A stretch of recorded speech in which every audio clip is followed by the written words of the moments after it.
நேயர்கள் அனைவருக்கும் கலை astro channel வாயிலாக வாழ்த்துக்களை தெரிவித்துக் கொள்கிறேன். இன்னைக்கு நம்ம என்ன பார்க்க போறோம் அப்படின்னு பார்த்தோம்னா, சனி பெயர்ச்சி பலன்கள் 2025ல இருந்து 27 வரைக்கும் உள்ள பலன்களை தான் பார்க்க போறோம். ஒவ்வொரு ராசிக்கும். அதுக்கு முன்னால நம்ம சேனலை சப்ஸ்கிரைப் பண்ணாதவங்க மறக்காம சப்ஸ்கிரைப் பண்ணிக்கோங்க. அப்படியே பக்கத்துல இருக்க பெல் பட்டனை கிளிக் பண்ணிக்கோங்க. அப்பதான் நான் போடுற வீடியோ உங்களுக்கு நோட்டிபிகேஷன்ல வந்து சேரும். வாங்க வீடியோக்குள்ள போவோம். திருக்கணித பஞ்சாங்கத்தின்படி வந்து என்னன்னா மார்ச் 29ஆம் தேதி சனியானவர் வந்து கும்ப ராசியிலிருந்து மீன ராசிக்கு இடப்பெயர்ச்சி அடைகிறார். இதனால யாருக்கு என்னென்ன பாதிப்புகள் ஏற்படுது அப்படிங்கறத பார்க்க போறோம். ஒவ்வொரு ராசி வழியாக நம்ம பார்ப்போம். 2025ல வந்து என்னன்னா மேச ராசிக்கு பாத்தீங்கன்னா 7.5 சனி வந்து ஆரம்பிக்குது. 7.5 சனி வந்து 3 பாகம் இருக்குங்க. சோ அதாவது ஃபர்ஸ்ட் பாகம் அப்படிங்கிறது வந்து என்னன்னா விரய சனி. இரண்டாவது பாகம் வந்து என்னன்னா ஜென்மச்சனி அடுத்த 2.5 வருஷம். மூன்றாவது 2.5 வருஷம் அப்படிங்கிறது பாதச்சனி. இதுல 2025ல வந்து என்னன்னா கும்ப ராசியிலிருந்து மீன ராசிக்கு வந்து என்னன்னா சனி வர்றாரு. சோ அதாவது ராசிக்கு முன்னையும் பின்னையும் சனி வர்றதுக்கு பேரு தான் வந்து 7.5 சனி அப்படின்னு சொல்லி சொல்லுவாங்க. இப்ப மேச ராசிக்கு பின்னால அதாவது மீன ராசிக்கு வந்து சனி வர்றதுனால 7.5 சனி வந்து என்னன்னா மேச ராசிக்கு ஸ்டார்ட் ஆகுது. மேச ராசிக்கு பாத்தீங்கன்னா சனி வந்து 12ஆம் இடத்துல இருக்குது. அதனால வந்து என்னன்னா விரய செலவுகள் வந்து நிறைய ஏற்படும். அதை வந்து சுப விரயமா மாத்திக்கிறது அப்படிங்கிறது வந்து என்னன்னா மேச ராசிக்கு ரொம்ப நல்லது. அப்படி இல்லாட்டினா ஏதாவது ஒரு வழியில நீங்க எவ்வளவு சேமிச்சு வச்சாலும் ஏதாவது ஒரு வழியில வந்து செலவு ஆகிக்கிட்டே இருக்கும்.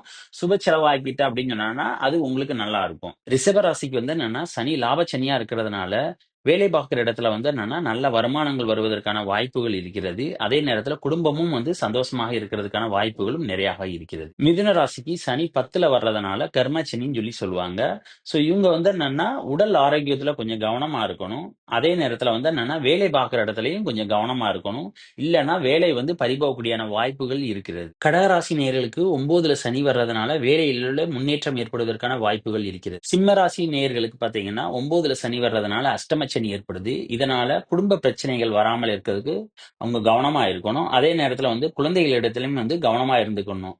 இல்லாட்டா வந்து என்னன்னா குடும்பத்திலையும் குழந்தைகளிடையே வந்து சண்டை சச்சரவுகள் வருவதற்கான வாய்ப்புகள் இருக்கிறது. கன்னி ராசிக்கு 7ல சனி வர்றதுனால கண்டச்சனி அப்படி ஏற்படுகிறது. இதனால வந்து என்னன்னா கணவன் மனைவிக்குள்ள வந்து தகராறுகள் ஏற்படுவதற்கான வாய்ப்புகள் இருக்கிறது. அதனால வந்து ஒருத்தருக்கொருவர் கணவன் மனைவிமார்கள் வந்து விட்டு கொடுத்து செல்லணும். அதே நேரம் வந்து என்னன்னா உடல் ஆரோக்கியத்திலையும் கவனமா இருக்கணும். அதே மாதிரி வேலையினுடைய விஷயங்களையும் கொஞ்சம் கவனமாக இருக்கணும். துளாராசி நேயர்களுக்கு பாத்தீங்கன்னா 6ல சனி வருது. அதாவது சத்ரு சனி அப்படின்னு சொல்லி பேரு. இதனால இவர்களுக்கு வந்து நிறைய நன்மைகள் நடக்கும். அதே மாதிரி இவங்க எடுக்கக்கூடிய முடிவுகள்லாம் வந்து என்னன்னா மெதுவா ஸ்லோவா தான் வந்து என்னன்னா யோசிச்சு முடிவெடுப்பாங்க. அந்த முடிவு வந்து என்னன்னா சக்சஸ போய் கொண்டு சேர்க்கும். அதே நேரத்துல வந்து தூக்கம் கெடுவதற்கான வாய்ப்புகள் இருக்கிறது. விருச்சிக ராசி நேயர்களுக்கு பாத்தீங்கன்னா 5ல சனி வருது. அதாவது புண்ணிய ஸ்தானத்துல வந்து என்னன்னா சனி வருது. இந்த சனியானவர் வந்து என்னன்னா விருச்சிக ராசிக்கு 11ஆம் இடத்தை பாக்குறாரு. சோ கஷ்டப்பட்டு உழைச்சாதான் லாபம் கிடைக்கும் இந்த விருச்சிக ராசி நேயர்களுக்கு. அதனால வந்து நீங்க உழைப்ப எவ்வளவு தூரம் போடுறீங்களோ அதே அளவுக்கு வந்து லாபங்களை வந்து நீங்க பார்க்க முடியும். அதே மாதிரி குடும்பஸ்தானத்திலையும் வந்து என்னன்னா குடும்பத்திலையும் வந்து கொஞ்சம் விட்டு கொடுத்து போகணும். அப்பதான் வந்து என்னன்னா நீங்க ஜெயிக்க முடியும். தனுசு ராசிக்கு பாத்தீங்கன்னா 4ல சனி வர்றாரு. 4ல வந்து சனி வர்றதை வந்து என்னன்னா அர்த்தாஷ்டம சனி அப்படின்னு சொல்லி சொல்லுவாங்க. சோ இந்த அர்த்தாஷ்டம சனியினால பாத்தீங்கன்னா வந்து வேலையில சின்ன சின்ன பிரச்சனைகள், அதே மாதிரி கணவன் மனைவிக்குள்ள வந்து என்னன்னா சிறு சிறு பிரச்சனைகள் வர்றதுக்கான வாய்ப்புகள் இருக்கிறது. சோ அதனால வந்து என்னன்னா கவனமாக இருக்க வேண்டும். மகர ராசி நேயர்களுக்கு பாத்தீங்கன்னா 3ல சனி வர்றாரு. அதாவது தைரிய சனி அப்படின்னு சொல்லி பேரு.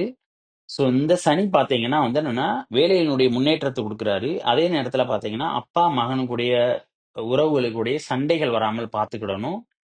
அதே மாதிரி ஆரோக்கியத்திலையும் கொஞ்சம் கவனமா இருக்கும். கும்ப ராசிக்கு அப்படின்னு பாத்தீங்கன்னா 2ல சனி வர்றாரு. அதாவது 7.5 சனியுடைய 2வது பாகம் அதாவது பாதச்சனி வர்றாரு. சோ இந்த 2ல சனி வரும்போது பாத்தீங்கன்னா பேசுற பேச்சுல வந்து கொஞ்சம் கவனமா இருக்கணும். இல்லேட்டனா வந்து நீங்க பேசுற பேச்சே வந்து என்னன்னா உங்களுக்கே வினையா அமைஞ்சிரும். அதனால வந்து கொஞ்சம் கவனமா யார்கிட்ட பேசினாலுமே பார்த்து பேசணும் கும்பராசி நேயர்கள். மீன ராசிக்கு வந்து என்னன்னா ஜென்மத்துல வந்து சனி வராது. அதாவது 7.5 சனியில வந்து ஜென்ம சனி வந்து நடக்க போகுது. இந்த ஜென்ம சனியில பாத்தீங்கன்னா மீன ராசிகள் வந்து பல இடையூறுகளை சந்திக்க வேண்டி வரும். பல போராட்டங்கள், பல தடங்கல்கள் இது எல்லாமே வரும். இது எல்லாத்தையுமே போராடினாதான் நீங்க வெற்றி பெற முடியும். இப்ப இந்த 12 ராசிகளுக்குமே பாத்தீங்கன்னா, இந்த சனிப்பெயர்ச்சி 2025ல வந்து என்னன்னா, யார் யாருக்கு என்னென்ன பாதிப்புகள், என்னென்ன நன்மைகள் நடக்கும் அப்படிங்கிறத பார்த்தோம். இத பத்தின டீட்டெயிலான பலன்கள் வந்து ஒவ்வொரு ராசிக்கும் இன்னொரு வீடியோல வந்து தனித்தனியா பார்ப்போம். அதுக்கு முன்னால நம்ம சேனல சப்ஸ்கிரைப் பண்ணாதவங்க மறக்காம சப்ஸ்கிரைப் பண்ணிக்கோங்க. அப்படியே பக்கத்துல இருக்க பெல் பட்டனை கிளிக் பண்ணிக்கோங்க. அப்பதான் நான் போடுற வீடியோ உங்களுக்கு வரும். அடுத்த வீடியோல உங்கள பார்க்கலாம். பாய்.